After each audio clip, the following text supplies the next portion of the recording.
we are healed. Yes. Yes. By his stripe we are healed. We are healed by his stripe. அவருடைய தடுப்புகளால் குணமாகும். ஆனா இந்த பதிலுக்கு கேள்விதான் பின்னாடி வந்தது. 38 வருடம்.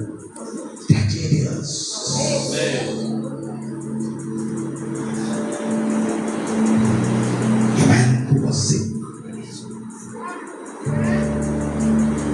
near Bethesda. The Lord moved. Ruha moved. Yes, right now. Ruha. Yes, என்று நினைக்காம ரூஹா பிதாவுடைய காணக்கூடிய சுவாசம், பிதாவுடைய காண முடியும் அன்பு, பிதாவுடைய காணக்கூடிய லவ், சோல். ஒரு தேவதூதன் வருவான் என்று எதிர்பார்த்திருந்த நேரத்திலே தேவதூதன் வரவில்லை. தேவதூதர்களை உண்டாக்கினவர்.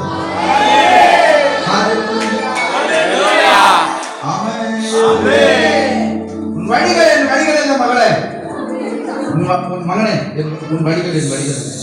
நீ ஒரு சைட்ல ஸ்தோத்திரம் ஒரு ஒத்தாசைகள் நீ எதிர்பார்த்து அதுக்கு ஜெபம் பண்ணிட்டு இருப்ப. கர்த்தர் சொல்வாரு, ஏன் மகனே எதுக்கு உனக்கு அதுக்கு தேவையில்லை, உனக்கு தேவையில்லை. It's not my way. நான் எங்கிருந்து வேணாலும் வருவேன். ஹalleluya. ஆமென். ஆமென். ஐயா, இந்த 38 வருடமா வியாதி உள்ளவனுடைய நம்பிக்கையை பாருங்களேன். குளத்திலிருந்து பரத்திலிருந்து குளத்துக்கு தேவதூதன் இறங்குவான், அல்லது குளக்கரையில் தூக்கி போட ஏதாவது ஒரு மனிதன் வருவான். நான் ரூஹா எப்படி வந்தார் தெரியுமா?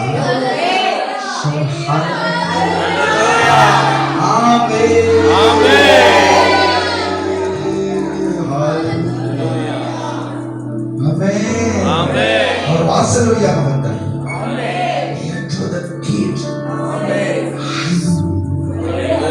அவன் எதை பார்த்துட்டு இருந்தான்? தண்ணீரை பார்த்துட்டு இருந்தான், அல்லது ஒரு மனிதரை பார்த்துட்டு இருந்தான். 38 வருஷமா நீ நினையாத நேரம் மனுஷகுமாரன் வருவார் உன் வாழ்க்கைக்கு. என்ன கேட்பாரு? நீ சுகமடைய விரும்புகிறாயா மகனே? மகனே, நீ சுகமடைய விரும்புகிறாயா?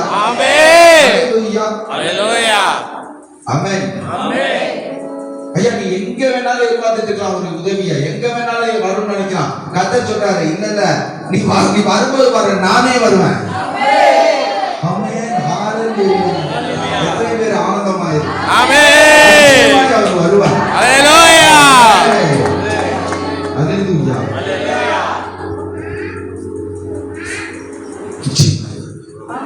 என் நினைவுகள் 38 வருடம் வியாதி. என் நினைவுகள் எவன் வருவான் இன்னைக்கு அல்ல. என் நினைவுகள் எதற்கு தேவதூதன் வந்து கலக்குவான். தேவதூதன் கலக்கவும் வேணாம், மனிதன் சுமக்கவும் வேணாம். 38 வயது 38 வருட வியாதி என்னை ஆளவும் வேணாம். அவர் வருவார். ஒரு ரூஹா என்னை தேடி வருவார். என்னை தேடி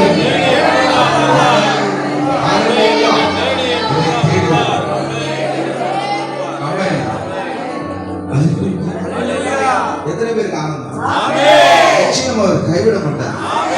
என் அவிசுவாசம் அவரை தடுத்து நிறுத்தாது. என் அவிசுவாசம் தடுத்து நிறுத்திமா? நிறுத்தாது. என்னுடைய கேள்விகள் அவரை தடுத்து நிறுத்தாது. அவரை தடுத்து நிறுத்தாது. என் பலவீனம் அவரை தடுத்து நிறுத்தாது. ஏன்னா ஒரு ரூஹா.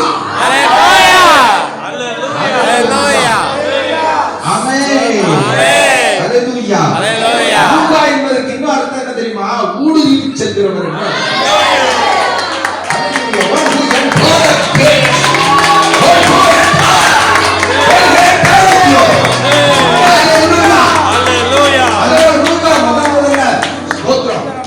களிமண்ணை ஊடுருவி மாம்சமாக்கி எலும்பாக்கி ரத்தமாக்கி ஆவியாய் சொல்லப்படாது. ஹல்லேலூயா. அதே ரூஹா உள்ளந்தார் கூட்டி இருக்க வீட்ல. ஆமென். ரூஹா என்றால் என்ன? ஊடுருவுகிறவன். நல்லா கவனிங்க. நான் சொன்னா உங்களுக்கு இதோ ரகசியத்தை அறிவிக்கிறேன். நான் சொன்னா என்ன சொன்னேன்? ஸ்தோத்திரம், ஹல்லேலூயா. ரூஹாய்க்கிறார், ஊரிடுகிறவர் என்ற அர்த்தம். இதே வார்த்தை தான் எங்க யூஸ் பண்ணப்பட்டிருக்கு? கல்வாரியில. அந்த இடத்துல போறார், என் ஆவியை அந்த இடத்துல ஊடுருவல் ஒன்று இருக்கும் பாருங்க. ஹல்லேலூயா. ஒரு பட்டயம் உன்னை ஊடுருவிடும். ஹல்லேலூயா. நான் எவ்வளவுதான் கதவை சாத்தினாலும் சரி, சொல்லுங்க, நான் எவ்வளவுதான் கதவை சாத்தினாலும் சரி, என்னை ஆசீர்வதிக்கிறவர் தடைகளை உடைத்து ஊடுருவி வருவார். என்னை ஆசீர்வதிக்கிறேன்னு நினைச்சிட்டா ஊடுருவி வருவார். நான் பயந்து கதவை மூடிட்டாலும் உங்களுக்கு சமாதானம் என்று ரூஹா வருவார். வறுமையா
அடுத்தது 12 வருட பெரும்பாடுள்ள ஸ்திரீ தொட்டா அதை கேட்கவே ஆமென். ஹல்லேலூயா ஹல்லேலூயா ஆமென் ஆமென். பாருங்க, கேட்காம என்ன ஆயிடுச்சா? ஒரு அர்த்தம். ஆமென். இயேசு தட்டுகிறவர், ஆனா ரூஹா ஓடுது. முடிவு பண்ணிட்டாரு, ஆசீர்வதிக்கிறேன்னு. உன் அவிசுவாசம் பெருசு இல்ல, உன் ஜபக்குரிமை பெருசு இல்ல, உன் பாவமே பெருசு இல்ல, உன் நிலையினம் பெருசு இல்ல. ஆனா பாவம் பண்ணாத. ஏன்னா ரூஹா வருவதற்கு வாசனை முக்கியம், வாசனை முக்கியம். ஹல்லேலூயா. நல்ல கவனிக்கணும். கூட்டிருந்த எல்லா வீட்டுக்கும் போல கர்த்தர் தான் பிள்ளைகள் வீட்டுக்கு போனார். ஆமென். நல்ல கவனிக்கணும். கூட்டிருந்த லாசர் வீட்டுக்கு போல. ஹல்லேலூயா. கூட்டிருந்த மாத்தாள் வீட்டுக்கு போல.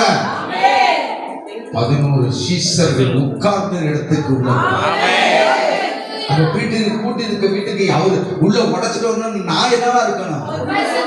அவருடைய பிள்ளையார். எனக்கு ரூஹா சொந்தம். இன்னொரு இடத்த சொல்லவா? ரூஹா மணவாட்டி போய் கதவை சாத்திக்கிறா சாலமன் மஞ்சத்துல.